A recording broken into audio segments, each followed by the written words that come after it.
Hi! இன்றைக்கி நம்ம பார்க்க போகிறது புசு புசு பூரியும் சிம்பிளான உருளைக்கிழங்கு மசாலும் எப்படி செய்யலான்னு பார்த்துலாங்களா?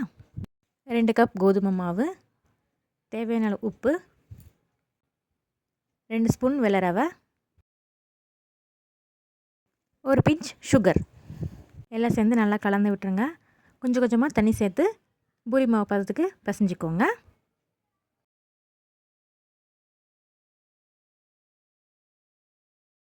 மாவு நல்லா பிசைஞ்சாச்சு. நம்ம ஆயில் தடவி வச்சிடலாம்.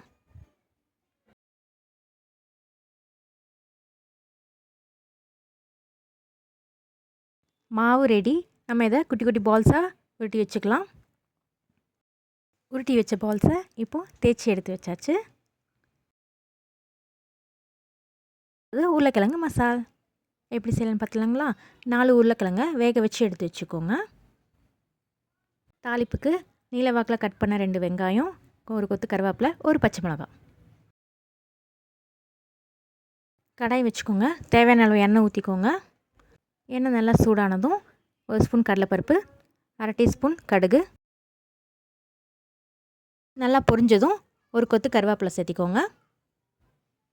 நம்ம கட் பண்ணி வச்சுருக்க வெங்காயம் சேர்த்திக்கோங்க. ஒரு பச்சை மிளகாய் நீல வாக்க கட் பண்ணிக்கோங்க. இப்போ இதை நல்லா வதக்கி விட்டுருங்க. 1 ஸ்பூன் துருவன இஞ்சி,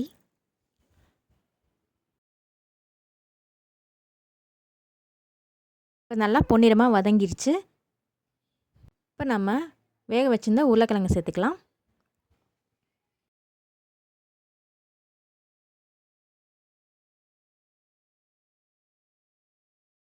ஒரு ஸ்பூன் கடலை மாவை தண்ணியில் கலக்கி சேர்த்துக்கலாம்.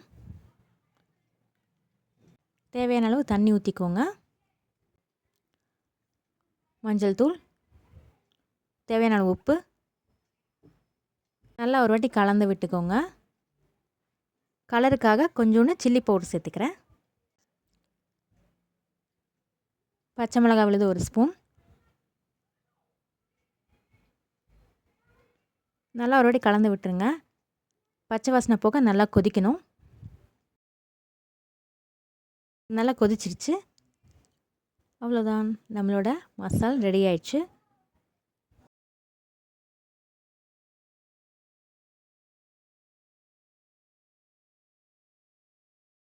சூடான எண்ணெயில் நம்ம புசு புசு பூரியை போட்டு எடுத்துக்கலாம்.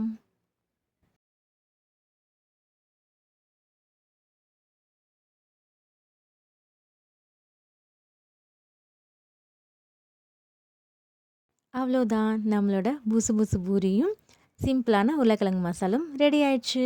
நீங்களும் உங்கள் வீட்டில் இதே மாதிரி ட்ரை பண்ணி பார்த்துட்டு எப்படி இருந்துச்சுன்னு கமெண்ட்டில் சொல்லுங்கள். மறக்காமல் எனக்கு ஒரு லைக் போட்டுருங்க. தேங்க்யூ.